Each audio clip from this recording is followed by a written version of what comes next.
G'day y'all. Today I'm doing a bit of a more relaxed, casual video. I've had a few questions about my negative experiences living in Australia, and I've had some people ask, I'm considering moving to Australia. I have an opportunity to move to Australia and I want to know what you think. I want to know the cons. I've talked about some of the pros, and I'm going to talk about more of the cons in this video, and this is it's more lighthearted. There are some things that I won't necessarily go into, things that you probably hear a lot about, like, Australia has better social safety nets, better access to healthcare, blah, blah, blah. We all know that stuff, okay? But I want to touch on some of the other things that you don't really think about, the more trivial things. Most of it's trivial anyway. I'm going to be talking about some cons moving to Australia, or just some things I didn't expect. And I'm going to mix it in with some pros, because overall I do enjoy living in Australia, and I would prefer to live here over the US, but I'll get into that. So I'm just going to put my face on. I'm just going to do like a get ready with me type of format. And I'm going to go over some pros and cons of moving to Australia. So I hope you enjoy. I have seen kind of an uptick in like the collective interest of living in Australia and just Australian culture in general. Seeing that while living here has been very interesting, because I feel like when I moved here 8 years ago, it wasn't really a place that people really talked about moving to, like as a desirable place to live. I think it's been like, especially since 2020 or so, I feel like the conversation around expats in Australia has really thrived, I guess. Or there's just been a lot more talk about moving here or people visiting or whatever. I don't know. Anyway, that could just be coincidence. Maybe I'm just noticing it more. But because I've mentioned it, some people have asked about, my experience living here, and specifically cons of living in Australia, because I think a lot of people see a lot of content or consume a lot of content about how great it is to be an expat and live in another country, especially if you're American. And I will say there are a lot of upsides to not living in the US, as at least for me coming from living in the US. But I want to kind of give you a little dose of reality, I suppose. Obviously, I can only speak from the perspective of living in Australia, and specifically living in South Australia, because that's where I've lived in my entire 8 years of being in this country. I've lived exclusively in South Australia. So people who live over in like Sydney or Melbourne or something might have a different experience to me. I just thought I'd mention that this is just my experience coming from Oregon in the US to Adelaide in Australia. And I'm just gonna put my face on while I talk about this. So I hope you don't mind. And I knew I wanted to film this video and just do something a little bit different. I don't know, I feel like I've just been a little bored with talking about fragrance. I've been breaking out a lot. Anyway, I figured this was a really interesting time to talk about this, because obviously this video will be pre-filmed and I probably will already be gone by the time that this is edited and goes up on my channel. But I am going back to the US to visit for a few months for the first time in 5 years. So I have not been back in 5 years. The last time I visited was in 2019, and I'm finally going back for a few months to visit family. I don't know, I might film some other videos, maybe like reverse culture shock. Once I've actually landed back in the US and been there for a while, I'll probably do another video on something like that. Okay, I'm gonna try and remember to mention the products that I use as I go. I'm just gonna start with this mcobeauty Grip Primer. I really like this stuff.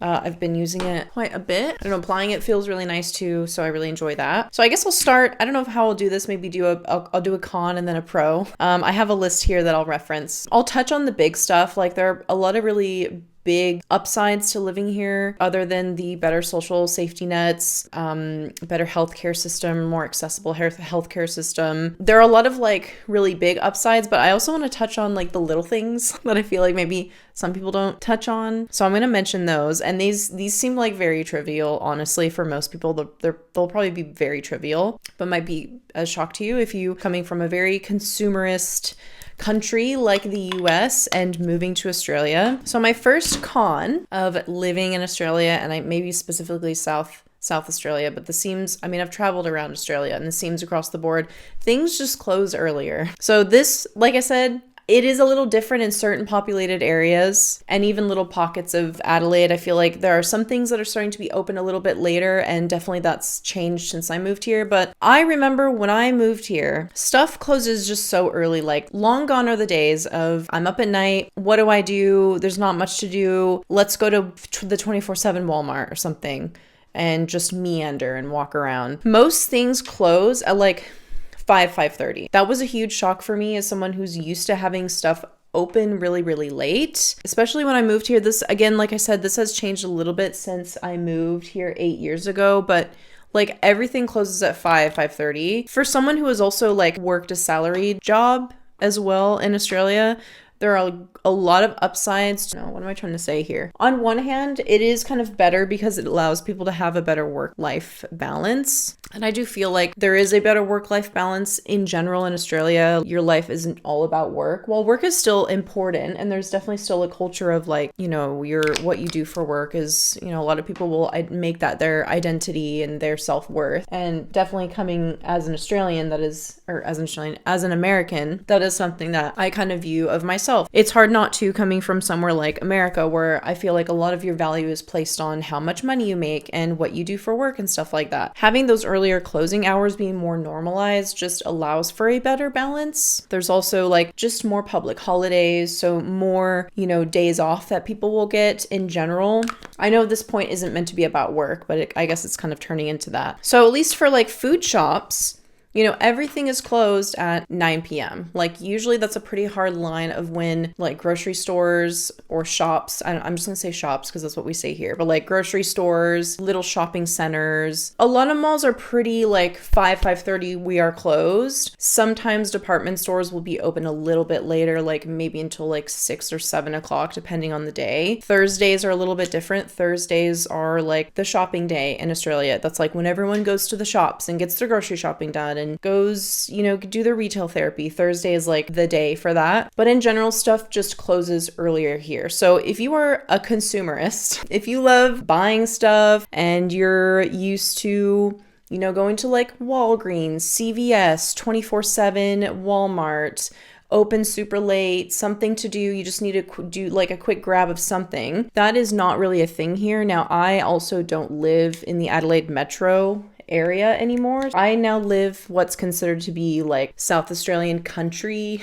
Like I live in the country, more rural part of South Australia. And yeah, it's pretty much most things close at 5:30, and then the grocery stores will be open until 9. And for the most part, it is like a little bit of a, you know, you gotta make sure you get to the shops to get what you need before they close. But it just more means, you know, if you're someone who is up really late at night, you work shift work, or maybe you film YouTube videos and you work online, it's less flexible for you guys. Sorry, I didn't say what I was using. So for foundation, I'm just using this Milani Conceal and Perfect. I'm a little tan. No, I'm not. My tan is pretty much faded at this point.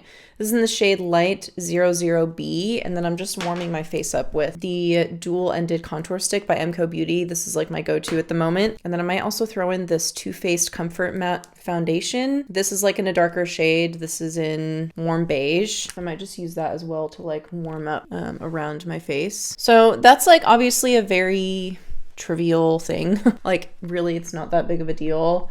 But if you're just someone who likes to shop, or you're up late and that's just what you're used to, which that was the case for me. I was up to, you know, when I first moved to Australia, I was streaming on Twitch. And so my waking hours were very, very late in the night. So I would start at 5 p.m. and that's kind of like when my day would start. Wake up a little bit before I would stream. You know, afterwards it would be, you know, I would go to the gym maybe around like midnight, 1 a.m. And it would have been nice to have things open around that time, because then I could get other stuff done. But it's, you know, it's just whatever. It's not super accommodating for people who are up late at night, unfortunately.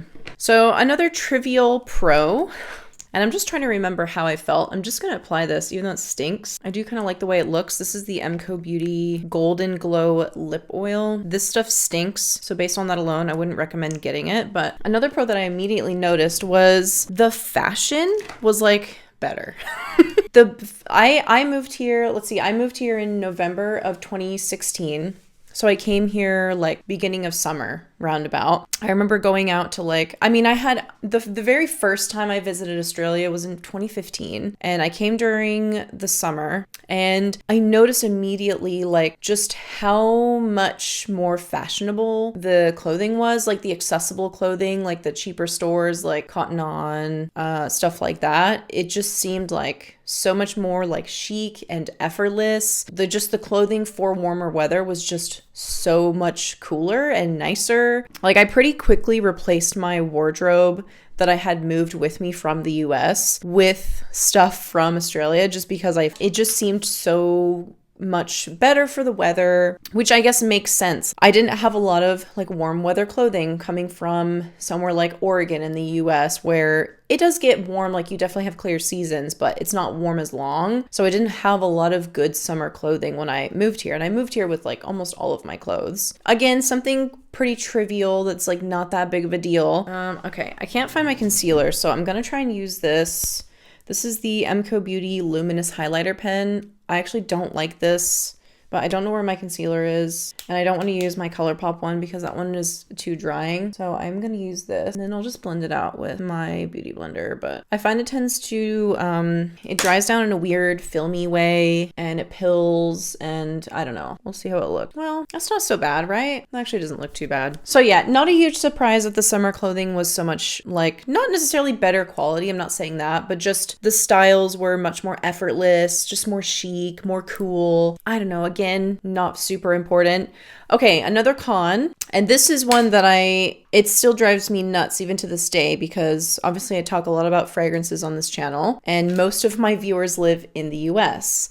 And for someone who lives, you know, on a giant island surrounded by water, it's just logistically a little more difficult for me to get things that are very easily accessible for a lot of you guys. So if you love buying stuff, especially from overseas, especially if you have certain brands that you are connected to or really loyal towards, get ready to pay just more. Just in general, more, even after conversion, get ready to pay more money, because stuff, if it is able to be shipped to Australia, or even if it is widely sold here in Australia, if it is an imported good, it will be more expensive, just flat out. Even like drugstore makeup, so L'Oreal, like Revlon, CoverGirl, like stuff that is drugstore for you guys, for Australia, it's still more expensive. And that's why brands like mcobeauty are so popular, because they are actually more affordable for Australians. Like a brand that is local it's just going to be better value. But this one still bums me out to this day, because I get a lot of comments from you guys saying, oh, you should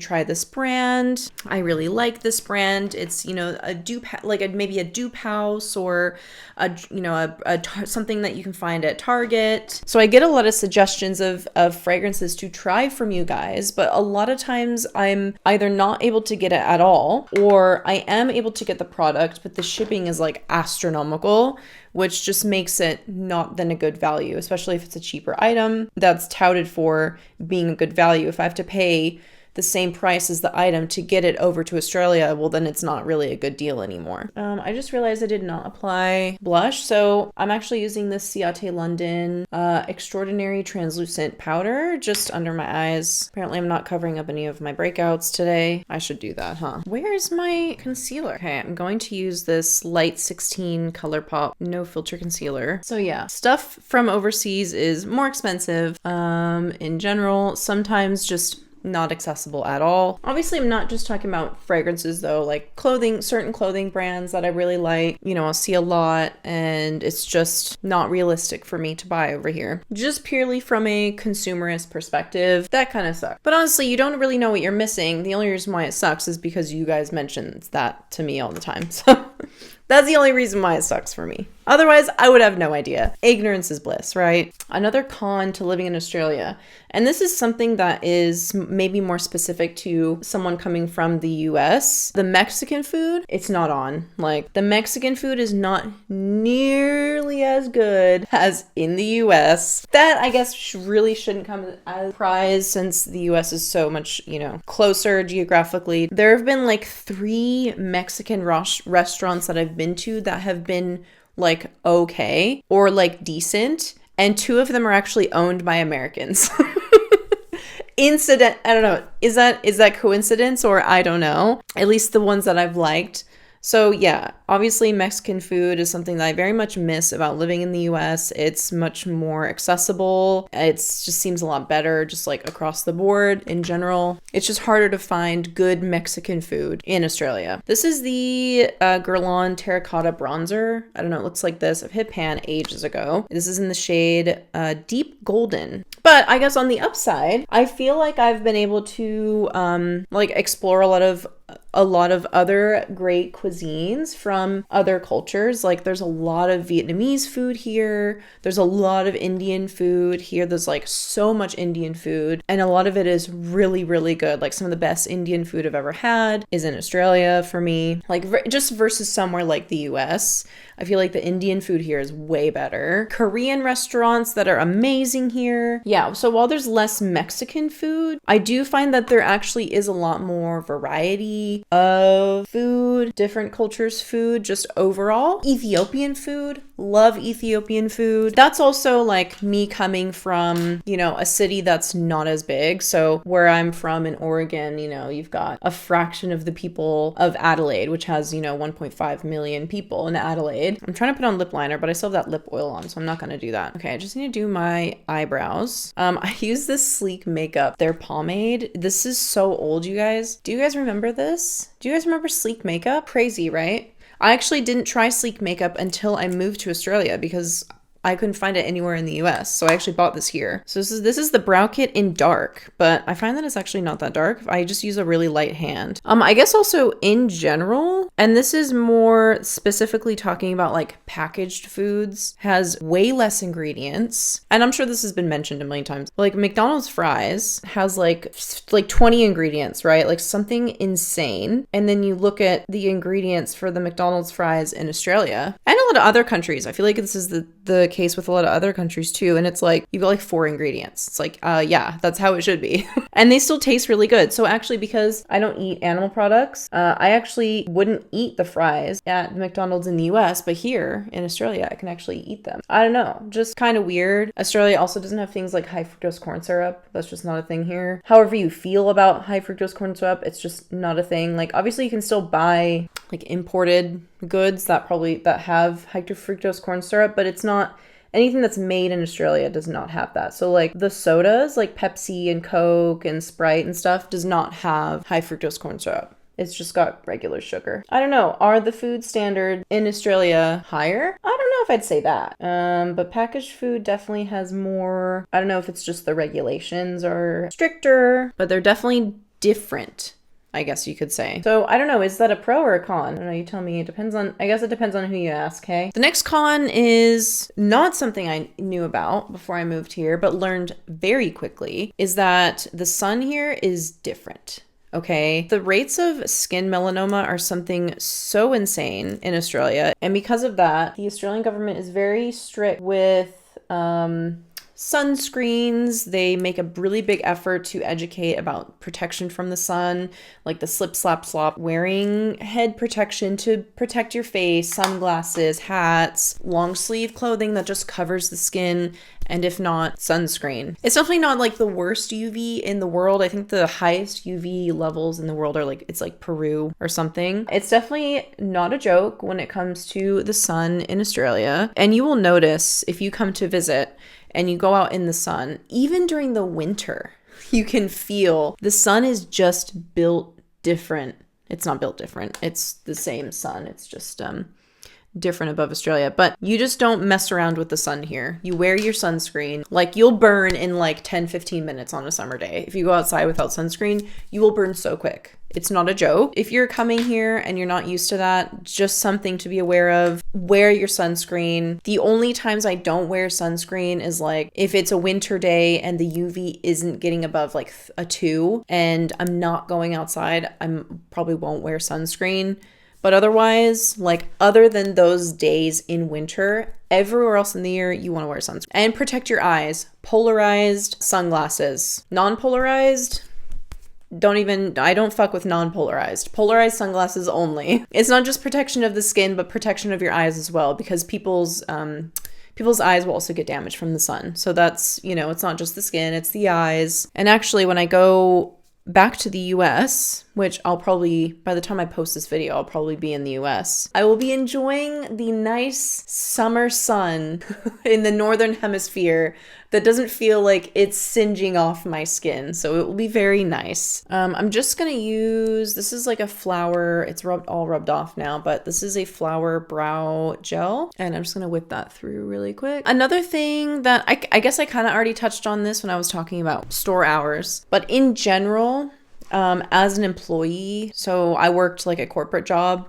Here I've worked as a casual employee, I've worked as a part-time and a full-time employee in Australia. And coming from somewhere like the US, okay, this is again where it's more like from the perspective of an American living in Australia. In general, as an employee, I just feel much more protected. I feel much more valued in Australia than in America. There are a lot more like employee protections. There were somewhere in the US where in a lot of states, you just can't afford to be sick without the risk of getting fired. So not only is 4 weeks of paid leave normal in Australia, like that's the bare minimum is 4 weeks of paid leave. That doesn't include sick leave. That doesn't include CARES leave. Sometimes you get well-being leave. Some companies will offer, you know, a mental health, just like a free day. Some places will even offer a day off for your birthday. So I've never had birthday leave, but I know my partner, he's worked at places where he gets birthday leave and he'll get well-being leave. So it's like an extra 2 days. So you get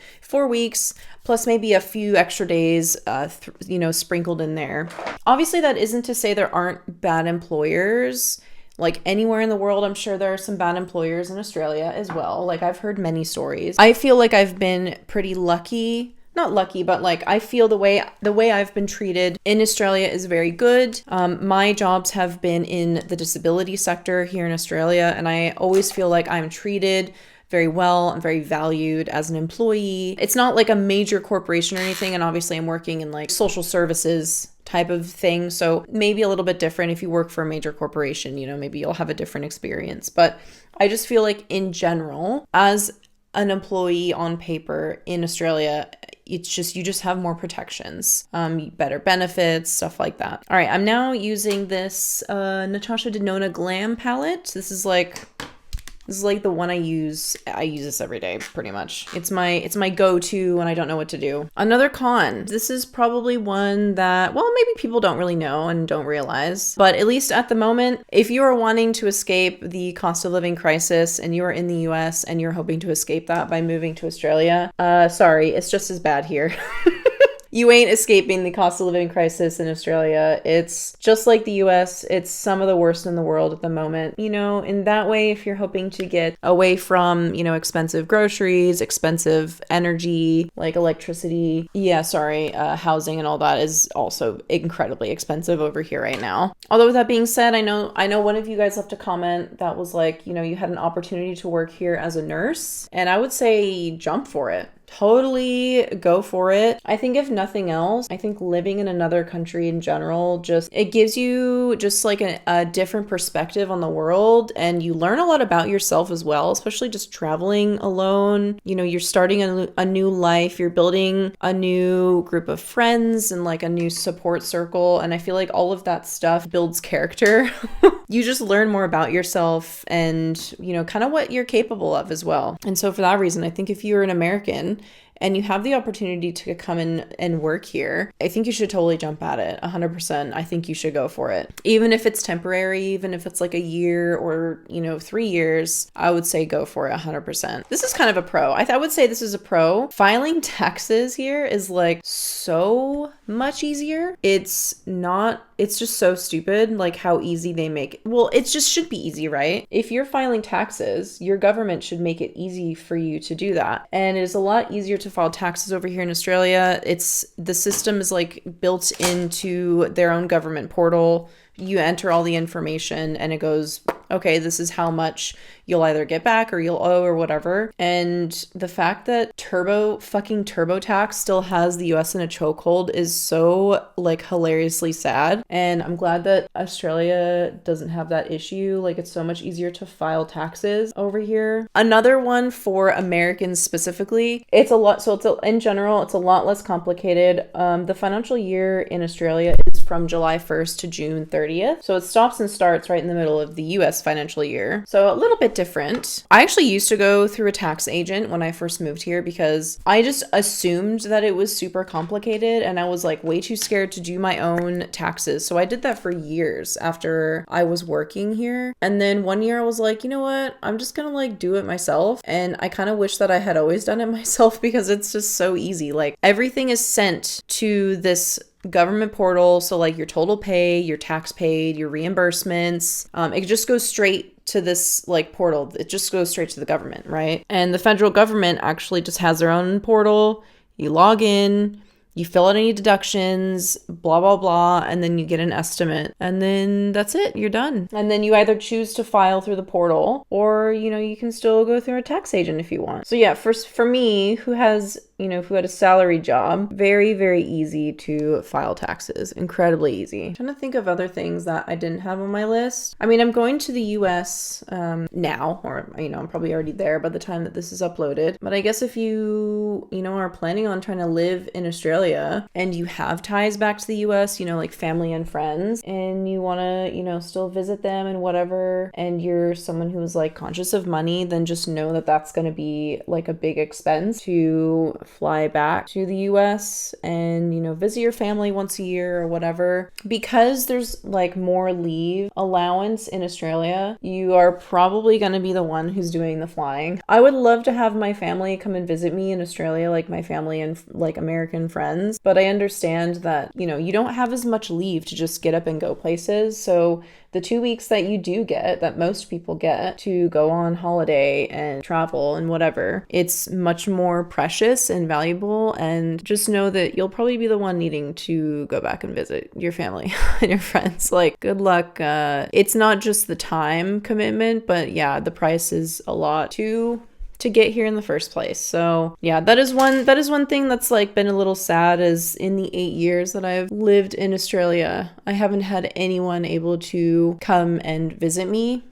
Which is, it sucks because, I have a house and I have like my animals, and, I want to show my family and friends around Australia, but it is just a lot more difficult when you are paying the cost of the flights, which are already a lot, and you also have to take the time to make the travel worth it. With, 2 weeks is, to me, 2 weeks is not a lot. Like if you're coming all the way over here, where it's, your flight itinerary could be anywhere from 24 hours to 30 hours, depending on where in the US you're going and where in Australia you're coming from, and vice versa, then you really want to make that travel worth it, right? So yeah, luckily for me, I am going to the US to visit because it is just a lot easier for me. I have a lot more free time, and it's just me visiting, so I'm not having to make my family pay for multiple tickets to come and visit me when me going over there to visit. So it's interesting now that I'm so used to having,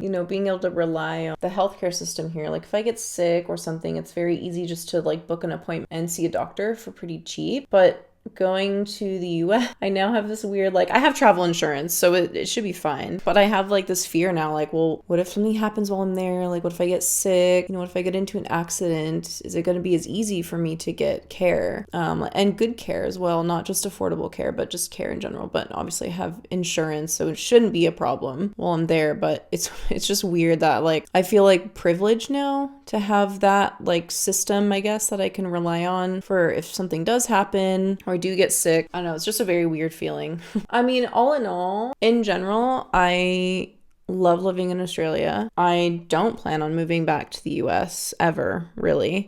Other than family, like if it wasn't for my family and like my couple friends that I have back home, there would be nothing that would draw me to the US. I feel like when, people here ask me, do you miss home? And I go, well, I miss my family and I miss my friends, but I would never move back there. And I feel like some people are surprised when they hear me say that. But what I always tell people is I feel like the US is a great place to visit. Like if you're traveling there on holiday or you're only staying there for a few weeks or whatever, it probably seems like a really great place. And it is. I think it's a really great place to visit. There's a lot of beautiful places, a lot of beautiful people, a lot of fun things to do, a lot of beautiful sites, a lot of beautiful national parks. And I'm very lucky to have grown up in the Pacific Northwest, where the scenery is beautiful, the trees, everything. I think if you haven't seen that kind of stuff, I would highly suggest you go and visit. I would highly suggest you visit the Pacific Northwest, because I also feel like that's a place that gets kind of overlooked when people talk about visiting the US or taking a holiday in the US. But yeah, I feel like while it's a beautiful place to visit and I'm excited to see my family and my friends, it's not ever somewhere I would consider moving back to. I'm actually taking this, because I didn't apply liquid blush, I forgot. I'm taking this powder blush in Peach Primrose by Flower. It looks like this. What else can I even say? I don't even know. There's certain fears that I just don't have anymore living in Australia. Like, I don't have a fear of going into medical debt and like having that ruin my life. That's not something I worry about. And obviously, while the system isn't perfect here, it's a lot better than the US. All right, we got some eyelashes. That is it. That is all for this video. If you guys have other specific questions, feel free to ask me. If there's anything else you'd like me to talk about in regards to living abroad, living as an expat in Australia specifically. If you're an expat in another country, or you're an American in another country, or you live in Australia as an expat, I'd love to hear from you. Do you have a similar experience? Are there things I'm sure there's plenty of things I've forgotten. You might have a different experience to me, which I'd be very curious to hear about. So I'd love to hear your thoughts. Thank you so much, and you'll see me in the next one.